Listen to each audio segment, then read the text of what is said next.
Yeah, I wish you all could have been there. I really do. We solved all the world's problems. Let's see, sir. Wednesday night, Thursday, Friday, Saturday.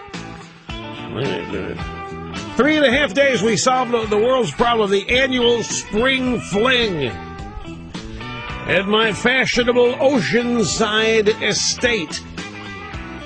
I would love to tell you who was there, but it's like Vegas. Whatever happens there stays there, and who shows up always leaves in total secrecy. But boy, it was tremendous fun. 3.5 straight days of some of the finest intellectual stimulation I've had in a long time. 3.5 straight days. Scattered with, peppered with rounds of golf every day. Fine dinners and breakfast. So it was it's a great time. It's always a great time. The annual spring fling. This is like the 7th one. And I know I'm probably teasing you by telling you all of this and not being able to divulge the attendees. You'd know them all. And only one of them, in fact, none of them from the world of politics, per se. There's a couple people from the news media, some from the sports media, some from sports executive suite, some from the world of authorship, novel writing. It was just a great time. It always is. Even had an NFL owner drop by for a couple of days. So it was just a hoot. And I will find a way to work in all the things that we discussed, the brilliant points that were made. But I can't tell you who was there because of privacy and promises and so forth. Well, I'll tell you one. When Vince Flynn was there with his lovely wife, Lisa. Vince is happy to be known to go anywhere.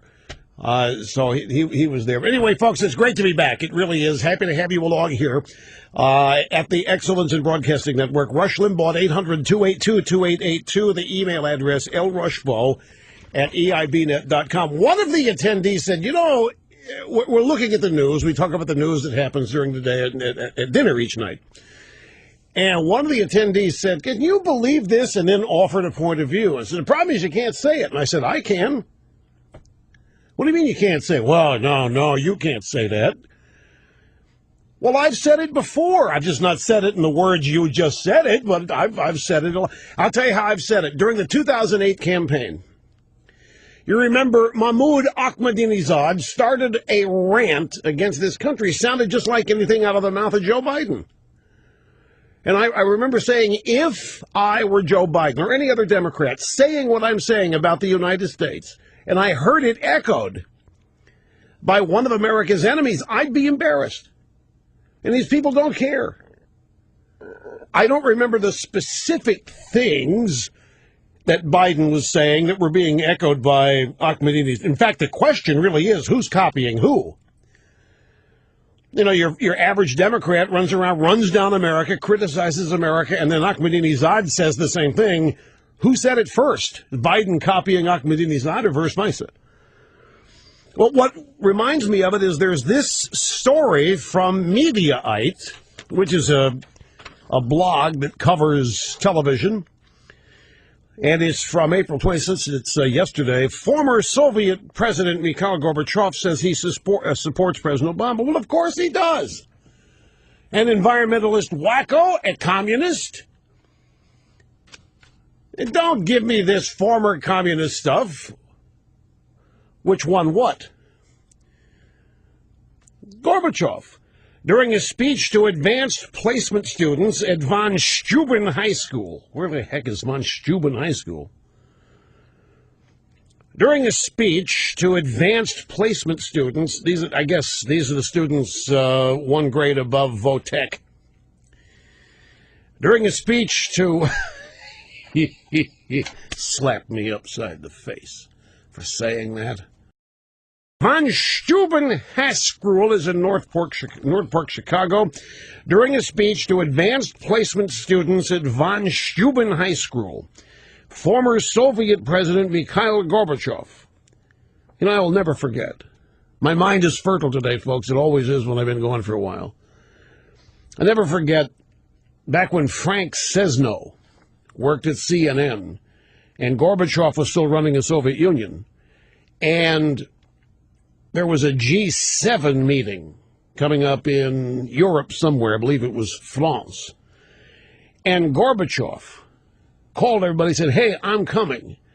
Everybody laughed because the Soviet Union was never a major economic power, but Gorbachev decided he's going to go.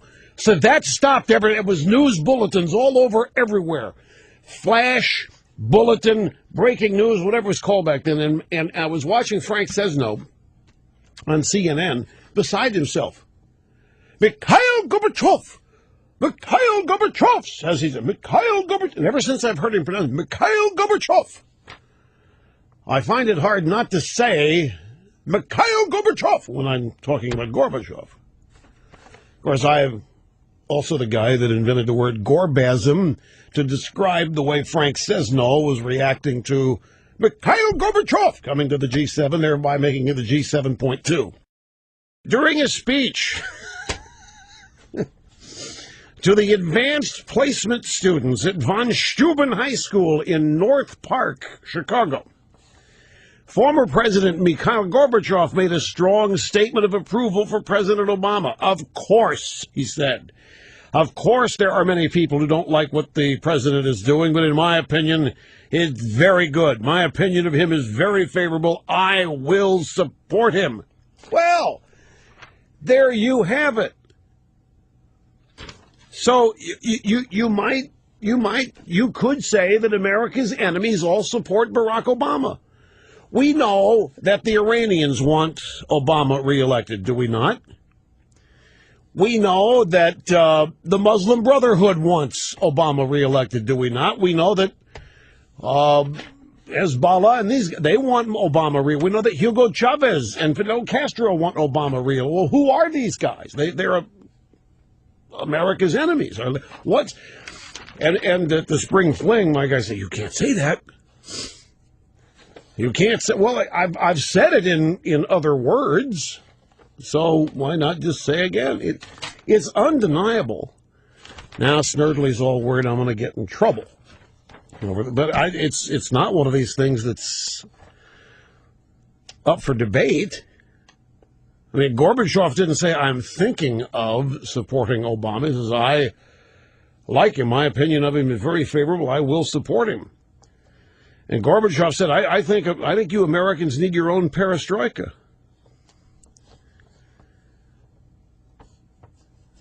During his address, Gorbachev recalled an anecdote about a talk he gave to 12,000 university students prior to the 2008 election. At that event, there were a couple of students who were particularly persistent on Election Day in how Gorbachev should advise them to vote.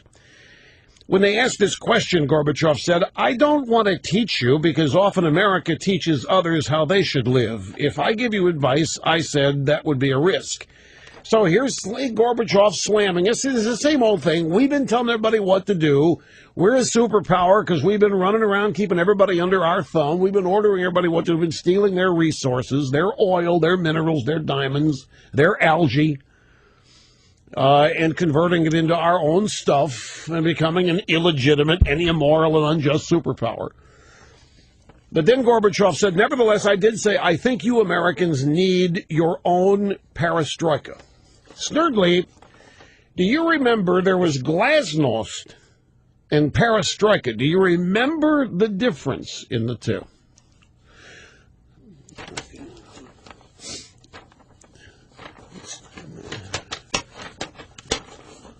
Snerdley's memory says that glasnost was openness.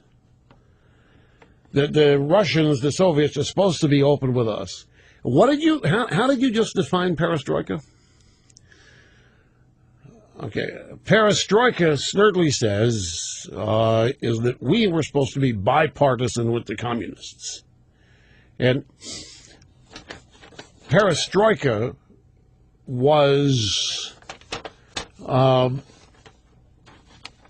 if I recall right, and I usually do, Snerdley, perestroika was Gorbachev's attempt to parcel out freedom but hold on to communism. Perestroika was limited freedom, and that's what he's telling us we need here. You Americans need your own perestroika. No, we do not want to limit our freedoms here. We don't want to parcel out freedom. It couldn't work. When you start parceling out freedom, but then you try to hold on to communism, the two are in conflict. You cannot have both simultaneously existing. Perestroika essentially was communism with a capitalist base. It's what they've got in China today. Democratic centralism. Perestroika, that's so what Gorbachev is saying is we need a little bit of capitalism here, but for the most part a command and control government in charge of it. That's what he says. And who does he support? Barack Obama. Is that what you think we need? You think we need a little bit of capitalism out there with the command and control of the whole thing coming from, because it's where we're headed if we don't